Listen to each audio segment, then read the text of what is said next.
Welcome, I'm Thomas Porteus and you're watching The World Report. Let's take a look at some of the headlines this hour.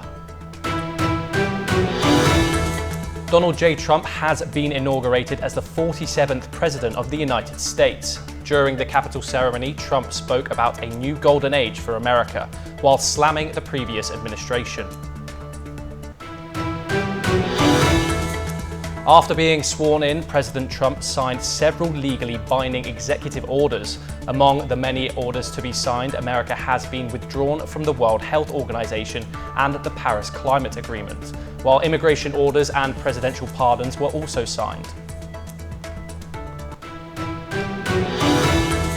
South Korean President Yoon has attended Constitutional Court for his impeachment trial. At the start of the hearing, Yoon said he had worked with a firm commitment to free democracy after his failed martial law bid. As the Gaza ceasefire holds strong for the second day, Israeli Prime Minister Benjamin Netanyahu promised to quash the threat in the region. Meanwhile, 137 bodies have been discovered in Rafah.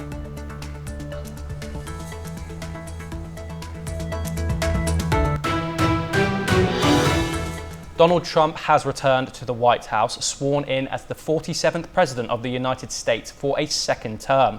His inauguration has drawn a flurry of reactions from world leaders, some hopeful, some cautious, and others expressing concern about the global order. Here's how the world is responding to this historic moment. Donald Trump's return to the Oval Office has sparked reactions across continents. Ukrainian President Volodymyr Zelensky sees this as a chance to achieve real peace. Трампа, він сильна людина. Я бажаю успіху президенту Трампу, всій Америці. Українці готові працювати разом з американцями, щоб досягти миру, справжнього миру. Це шанс. European leaders joined the conversation, extending congratulations to Trump. NATO chief Mark Rutte said Trump's presidency would turbocharge defense spending, while EU chief Ursula von der Leyen highlighted the enduring strength of transatlantic ties. In Moscow, Vladimir Putin praised Trump's resilience during the election campaign. Предвыборный период был для господина Трампа во всех отношениях нелегким. На него и даже на членов его семьи постоянно оказывалось жесточайшее давление. Дело дошло до попыток покушения на его жизнь. Но он проявил мужество, одержал убедительную победу на выборах. Meanwhile, Iran expressed hope for a realistic approach from the Trump administration. ما امیدواریم که 4 سال بعد قضاوتی که الان در مورد 4 سال گذشته وجود داره در مورد 4 سال آینده واقعا وجود نداشته باشه و رویکردها و سیاست‌های دولت آمریکا واقع گرایانه و مبتنی بر حقوق بین‌الملل و احترام به منافع و خواسته‌های ملت‌های منطقه از جمله ملت ایران باشه. Brazilian President Lula da Silva was optimistic but diplomatic, emphasizing a peaceful relationship with the United States. Tem gente que fala de que a eleição do Trump pode causar problema na democracia mundial. O Trump foi eleito para governar os Estados Unidos e eu, como presidente do Brasil, torço para que ele faça uma gestão profícua, para que o povo brasileiro, o povo americano melhore e para que os americanos continuem a ser o parceiro histórico que é do Brasil, porque da nossa parte nós não queremos briga, nem com a Venezuela, nem com os americanos, nem com a China, nem com a Índia, nem com a Rússia. Nós queremos paz. However, Germany's Foreign Minister Annalena Baerbock struck a cautious tone, acknowledging potential policy differences under Trump. Wir Europäer müssen daher auf unseren eigenen Beinen stehen und unseren Frieden, unsere Freiheit selber stärker schützen. Das haben wir beide hier sehr deutlich gemacht. As Donald Trump begins his second term, world leaders are divided. Some see new opportunities, while others brace for challenges. One thing is certain: Trump's presidency will shape global dynamics once again. Bureau Report, NewsX. Now let's take a look at some news updates from the European region. Ukrainian President Volodymyr Zelensky and Russian President Vladimir Putin congratulated US President Donald Trump on his inauguration.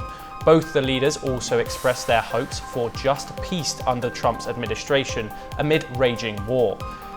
While Zelensky said that Ukraine was looking forward to active and mutually beneficial cooperation, Putin said he was open to dialogue with the new US administration on war and nuclear arms. Both warring sides are looking for a peaceful resolution under Trump, who has claimed to end the war in a day. Prince Harry's legal battle against Rupert Murdoch's British newspaper group goes to trial at the High Court in London. Harry is suing news group newspapers for over alleged unlawful activities carried out by its journalists and private investigators from 1996 until 2011. The Prince says his mission is not money, but to get the truth. This is because other claimants settled cases to avoid the risk of a multi-million-pound legal bill that could be imposed even if they won in court. Harry's legal team said that it is his older brother, Prince William, had settled his case against NGN in 2020 for a very large sum of money. French President Emmanuel Macron has made fresh comments regarding the US administration as Donald Trump was sworn in. Macron warned that billions of taxpayer money spent on Europe's military budget should not be used to buy only American weapons. With this, he made his push for the more investment in homegrown defense industries. Speaking minutes before the inauguration of the US president, Macron said the continent should spend more. He also said Europeans should simplify the European defense industry. A British teenager unexplainedly pleaded guilty to murdering 3 young girls at a Taylor Swift-themed dance event last July. The government said it would hold an inquiry into the atrocity, which was followed by nationwide rioting. 18-year-old Axel Rudikana's confession made the trial was about to start at Liverpool Crown Court unnecessary. He also pleaded guilty to 10 charges of attempted murder relating to the attack, as well as producing the deadly poison ricin and possessing an Al-Qaeda training manual. Transnistria has agreed to purchase national gas from Moldova Gas to address its ongoing energy crisis. The region's Moscow-backed leader confirmed that Transnistria had accepted Moldova's offer. Gas supplies to Transnistria were halted on January the 1st by Russia's Gazprom. This was over a $709 million debt dispute with Moldova. Transnistria's energy company informed Moldova Gas of its intent to pay in full. However, no timeline was given for when supplies would resume.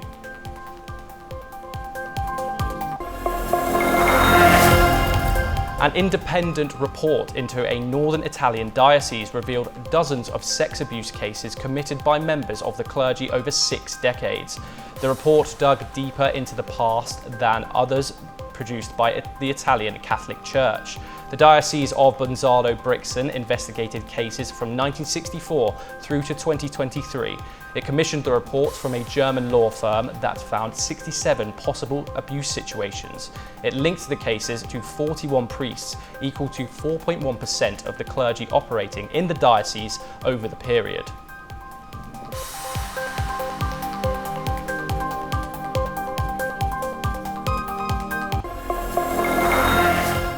Israeli Prime Minister Benjamin Netanyahu vowed that Gaza will never again pose a threat to Israel.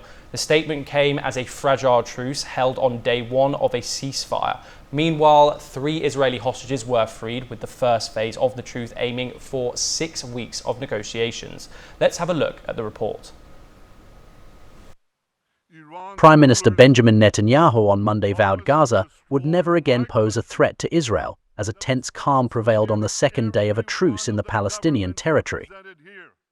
3 Israeli hostages, all women, were reunited with their families after Hamas fighters handed them over on Sunday, followed by the overnight release of 90 Palestinian prisoners from an Israeli jail in the occupied West Bank.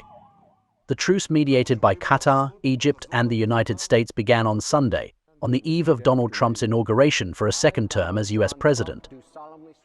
In a video message on Monday, Israeli Prime Minister Benjamin Netanyahu thanked Trump for helping to secure the hostage release deal and once more vowed to return the remaining hostages and to ensure that Gaza never again poses a threat to Israel. On behalf of the people of Israel, I also want to thank you for your efforts in helping free Israeli hostages. I look forward to working with you to return the remaining hostages, to destroy Hamas's military capabilities and end its political rule in Gaza, and to ensure that Gaza never again poses a threat to Israel. I'm sure, Mr. President, that under your leadership, the best days of our alliance are yet to come. If all goes to plan, the first phase of the truce would last 6 weeks, during which the parties would negotiate a permanent ceasefire, which has not been agreed yet. Bureau Report NewsX. We will now take a look at some news updates from North America. Southern California braces for intense winds with gusts up to 100 miles per hour and low humidity, creating extreme fire weather. The National Weather Service warns of a particularly dangerous situation across Los Angeles, Ventura, and San Diego counties. Crews halted a new fire in Poway, while firefighters remain alert after recent major blazes. Kamala Harris visited Aldenta, thanking responders and meeting victims. Jury selection begins for rapper A$AP Rocky, accused of firing a gun at Terrell Efron, a childhood friend, in 2021. He faces 2 felony charges and up to 24 years in prison if convicted. The rapper, who pleads not guilty, is known for his music, fashion, and partnership with Rihanna. Media cameras will cover the trial, with opening statements likely on Wednesday. Efron claims their feud escalated, leading to the alleged shooting, where bullets grazed his knuckles.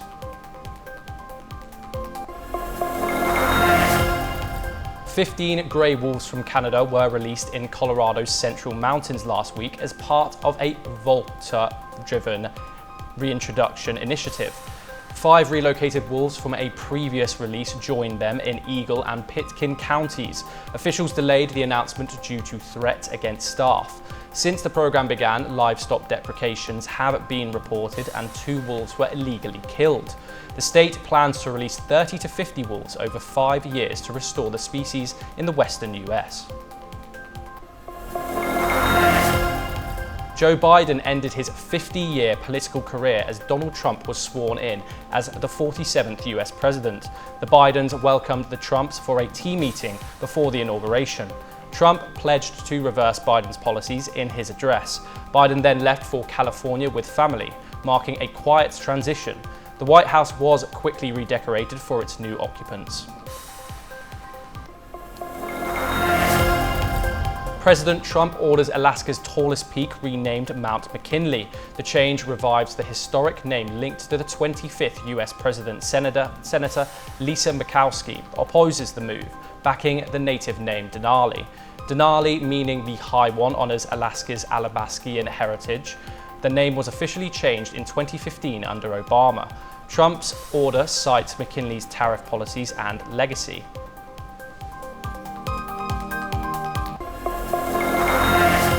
South Korea witnesses an unprecedented political showdown as impeached President Yoon appears in court for his impeachment trial.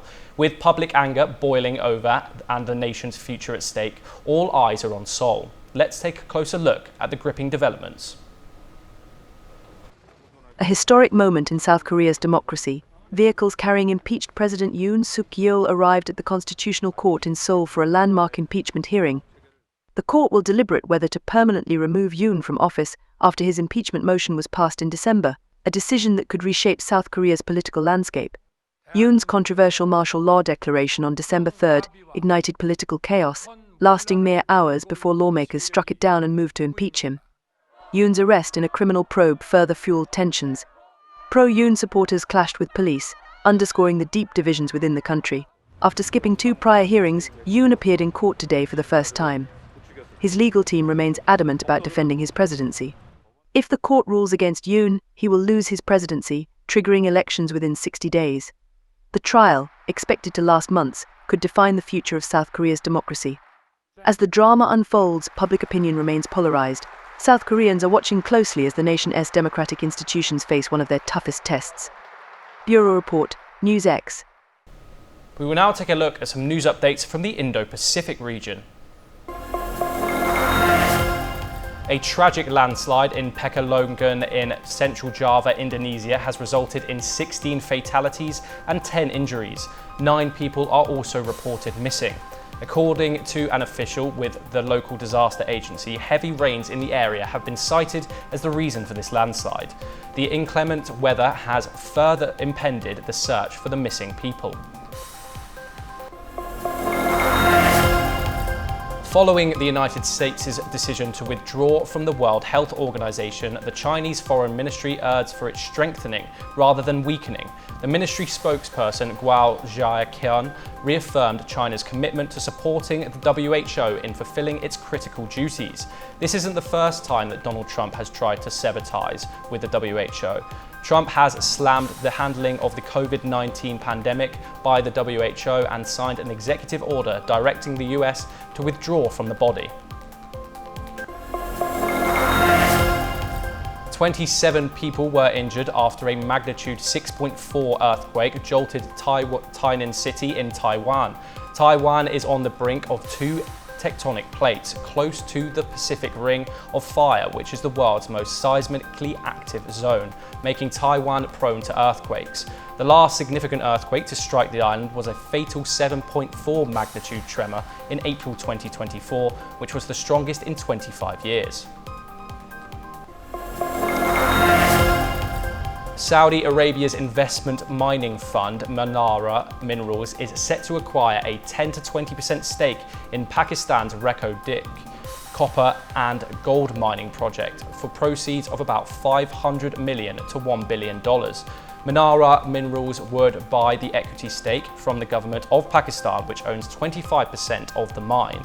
The Reko Diq mine is considered one of the world's largest underdeveloped copper-gold areas by global mining company Barrick Gold, which owns the project jointly with Pakistan.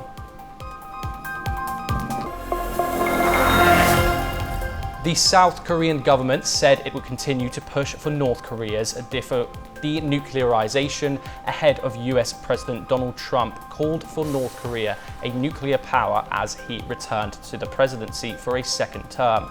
Trump also remarked that he and Kim get along very well. When asked about Trump's comments, the South Korean Defense Ministry said they would continue to seek North Korea's denuclearization and that denuclearization is a prerequisite for permanent peace and stability in the world.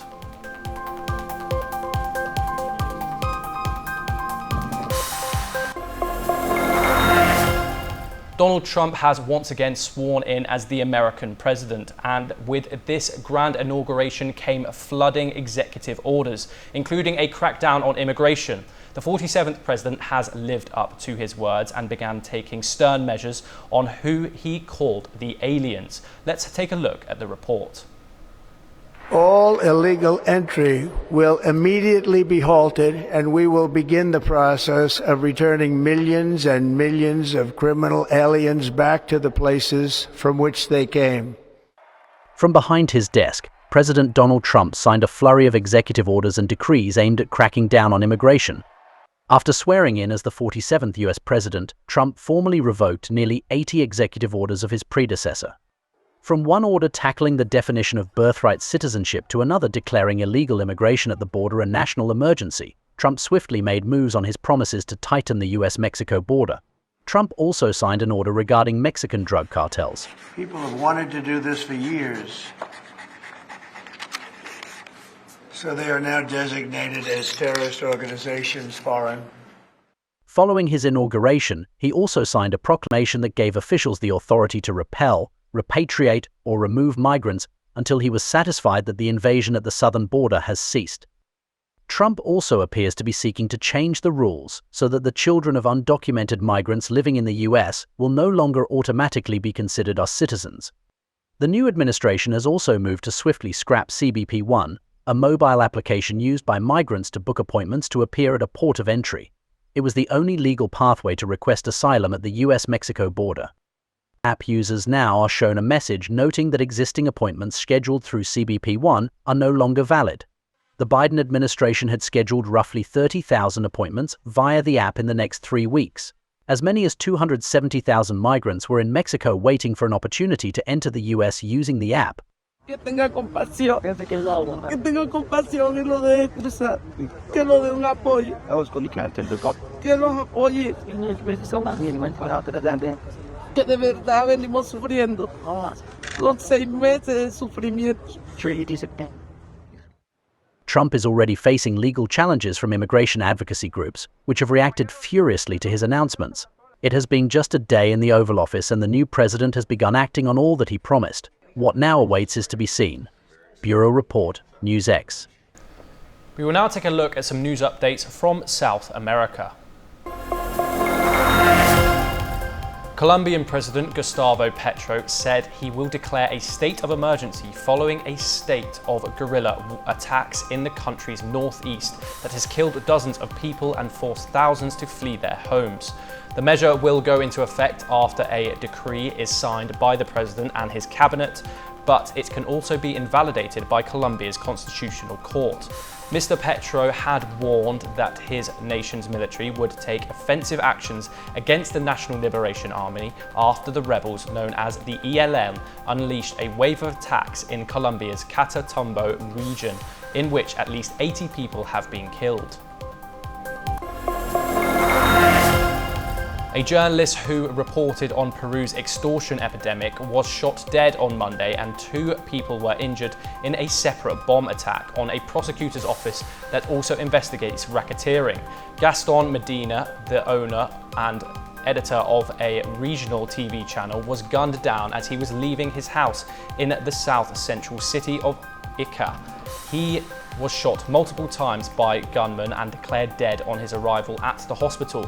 Medina had reported, among other issues, on the growing problem of racketeering by criminal gangs who threatened bus drivers, shopkeepers, hairdressers, and even teachers if they did not pay protection money. Argentina posted a record $18.9 billion trade surplus for 2024, according to official data released on Monday, which largely coincides with Libertarian President Javier Milei's first full year on the job. Since he took office in late 2023, Milei has bet on boosting grains and energy exports, along with slashing public spending in a bid to run away inflation in South America's second biggest economy. The agro-exporting country's previous biggest trade surplus was for a figure of $16.8 billion in 2009. Claudia Sheinbaum's Mexico president congratulated her US counterpart Donald Trump on his inauguration and called for dialogue, respect and cooperation between the closely connected countries. The remarks came after Trump announced in his inaugural speech that he would declare a national emergency at the US-Mexico border and begin the process of deporting millions and millions of criminal aliens. Sheinbaum said earlier that her government was prepared to receive Mexicans expelled by the United States.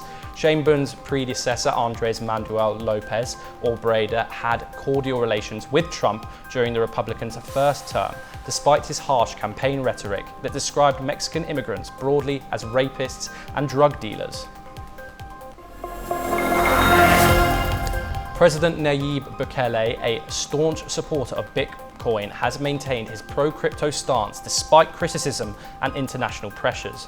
El Salvador has continued to aggressively accumulate Bitcoin. The Latin American country's national Bitcoin office stated that it had added 11 Bitcoins worth over $1 million to its shareholdings. The announcement follows El Salvador promising the International Monetary Fund that it would scale down its BTC adoption in exchange for a $1.4 billion loan back in December 24, with IMF demanding El Salvador make the private sector's acceptance of Bitcoin voluntary and reduce public sector's involvement in Bitcoin-related economic activities. Paraguay President Santiago Peña called US Donald Trump's incoming foreign policy team a dream come true, and as his nation stands to become more relevant in the next US administration. Paraguay, a landlocked country, is one of the last remaining countries that maintain diplomatic ties with Taiwan. China has steadily whittled down Taipei's allies in Latin America amid rising tensions with the US, Honduras, Panama, El Salvador and the Dominican Republic broke ties with Taiwan and switched to Beijing in recent years.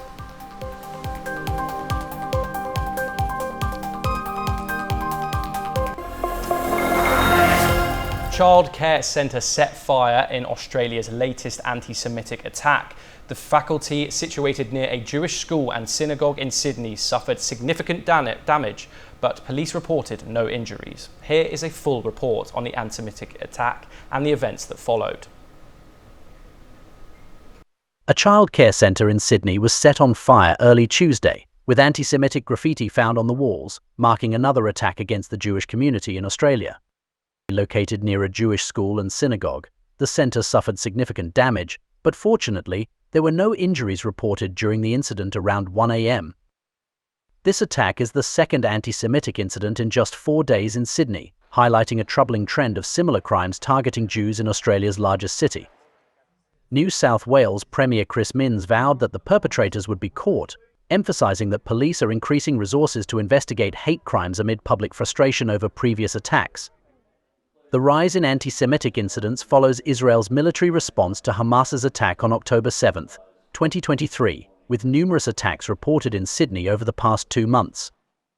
Prime Minister Anthony Albanese condemned the latest incident as a vicious crime, as anti-Semitism becomes a critical issue ahead of the upcoming national elections. In response to these attacks, Australian Federal Police have formed a task force to address threats against the Jewish community, with one man already charged for making death threats. Let's see what happens next. Bureau Report, NewsX. And that is all we have time for. We will continue to bring you more international news updates. Thank you.